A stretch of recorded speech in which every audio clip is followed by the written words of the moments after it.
Thanks, Abel. Can you hear me okay? Okay. So I wanted to thank Abel and Lisa for this invitation, and I especially wanted to thank Lisa for providing me with reading glasses, which I left at home for the first time ever today, which is only kind of funny because, as will be obvious from my introduction, I am a comparative or a total outsider here. I know nothing about data science.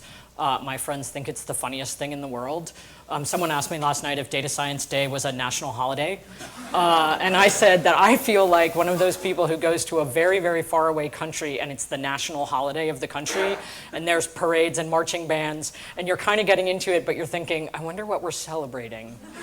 So that's the reason that I'm here is because a couple of years ago I was asked to start a teaching center here on campus, the Center for Innovations in Teaching and Learning. And at kind of just the moment that the center started, what I think of as this historical dam that had existed between students and faculty, other than in actual instructional contexts, started to break apart, and now a kind of tsunami of student data is coming towards instructors with no preparation whatsoever. And so I am extremely interested in what it means for us that we are going to have institutional data about students, including their educational history, disability status, mental health, SAT scores, scores in prior coursework, and known risk factors.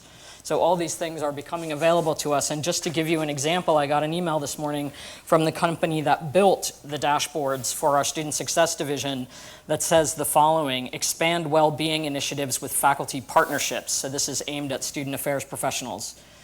Progressive campuses have gone beyond student affairs to integrate skills of crisis management and resilience into the classroom curriculum and other academic settings. And so my question is, how exactly is that happening? And it really dovetails nicely with Angus's questions about the user end. Okay, so it's what we would call in my field reception. How are we, if we are at all, thinking about reception? So I'll start with a story. I'm sure you all know about digital footprint tracking devices. They were used on campuses initially to figure out things like how many people are in the dining hall at 7 a.m. versus 8 a.m. and how many people are in the library at 11 p.m. Do we need to stay open till midnight? Then the technology advanced a little bit using the Wi-Fi to figure out, okay, we built a silent room with computer terminals in it, but it turns out that 85% of the students using the silent room are using their own laptops to do their work. So maybe we don't need to direct resources to buying laptops, right? We could direct resources somewhere else. But now it's gotten a lot more interesting than that.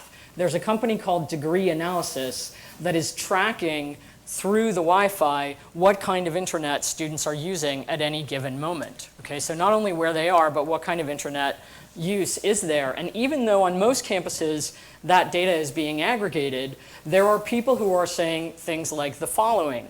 If little Bobby is getting a C+ in Chem 1A and it's 8:01 a.m. and little Bobby is in the coffee shop across town, okay, maybe little Bobby needs a text message that says, hey, little Bobby, you're late for chemistry class. Okay, so that's one option.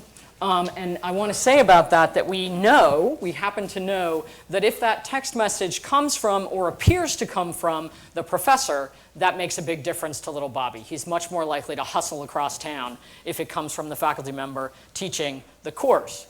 Okay, then we have Mahan, who spends 4 hours a day studying in McHenry Library, except that for 3 hours and 45 minutes, Mahan is watching YouTube.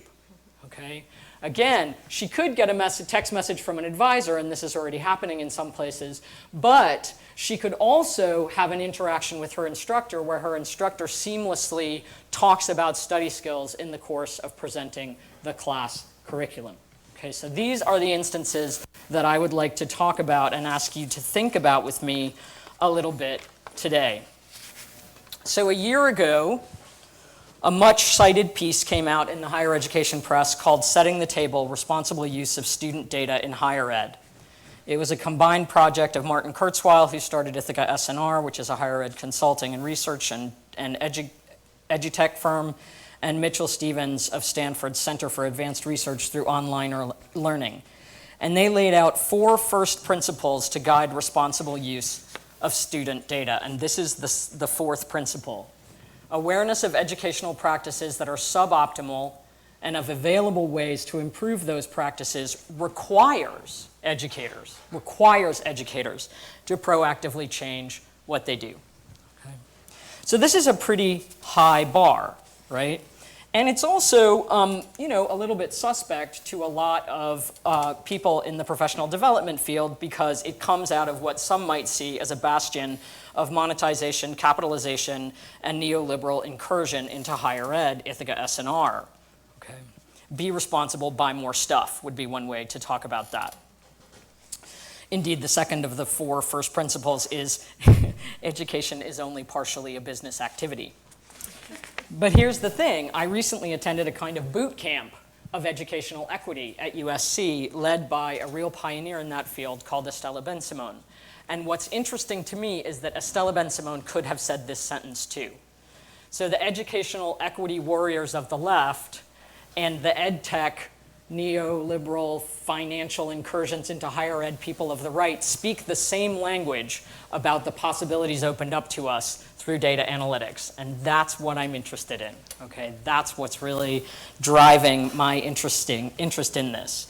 So at that boot camp, we were challenged to have a kind of institutional zero tolerance policy for equity gaps measured by traditional demographics such as race and gender, okay?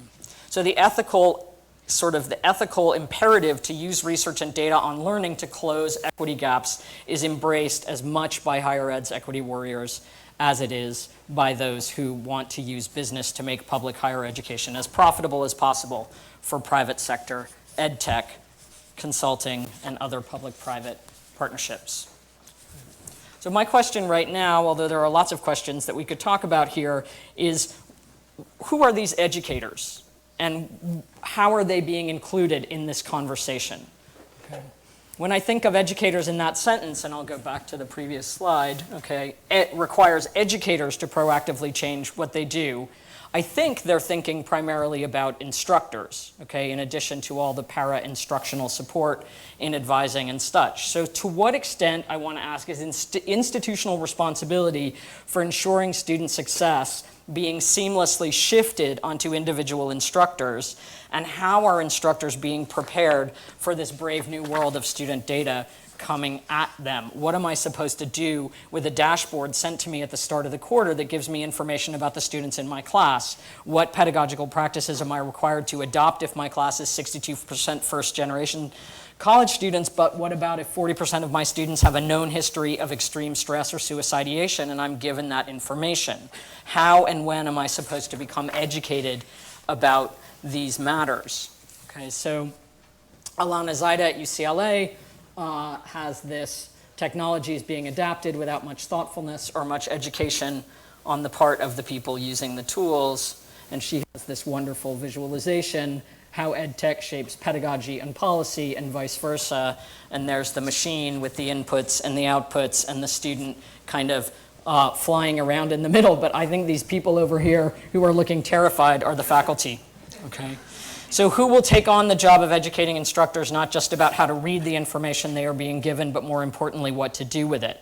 We currently lack a small army of support staff. We have 2.5 people working in the teaching center on campus, for instance, to make this data really useful to an instructor. Okay. I think I just hit escape, right? Yeah. Sorry. Okay, awesome. At the other end of the chain, if I get a bubble chart telling me there's a differential outcome for students from different demographic groups in my course from last spring, since the institutional data system has noticed I am teaching it again this spring, what am I supposed to do in response to those bubble charts that tell me I have demographic differences? And to what extent am I, as an individual instructor, to be held responsible for closing those gaps, understanding that institutions love to shift responsibility for structural problems onto individual actors? We do it all the time as faculty when we say our students are not prepared. Okay, so we engage in that practice, and we are about to become subject to that practice in really interesting ways. So what does a good kind of accountability for equity look like, and when is such accountability a pernicious evasion of institutional responsibility and a kind of free market free-for-all for ed tech, and how will we know the difference? Okay. In conclusion, okay, I will say we have a set of principles that have been developed on this campus for the responsible use of data, now that we have, of student data. So from the student's perspective, now that their cell phones are basically ankle trackers, okay, Kurzweil and his collaborators have this great line where they say, in 1974, FERPA came out and it serves the digital present about as well as a bicycle serves a kangaroo. And what I would like to say is that faculty governance serves the digital present about as well as a bicycle serves a kangaroo. So we don't have an analogous notion about how these changes are going to affect faculty. Okay, so I tried to draw up just some things that we might think of as principles for responsible use of learning analytics and data as they affect faculty. Transparency, workload consciousness, right? The dean of BSOE said to me yesterday, these questions are not a priority for our faculty. And I was like, well, what about if they become a priority for your faculty because they are used in the academic personnel process? They're going to become a priority very quickly when we see those kinds of changes. And as I say, I don't think anybody's minding the store on this one. Where are we going to get support for data interpretation and action? Right? Where are we going to get classroom level data privacy and security, clarity around shared responsibility for learning, and in my case, professional development for data literacy, pedagogy, and course design? So for those of you who are faculty or staff members, I'm initiating a project next year called the Data Fellows through the Center for Innovations in Teaching and Learning, and these are the questions that we're going to take up. So you can ask me about that if you'd like to know more. Thank you very much.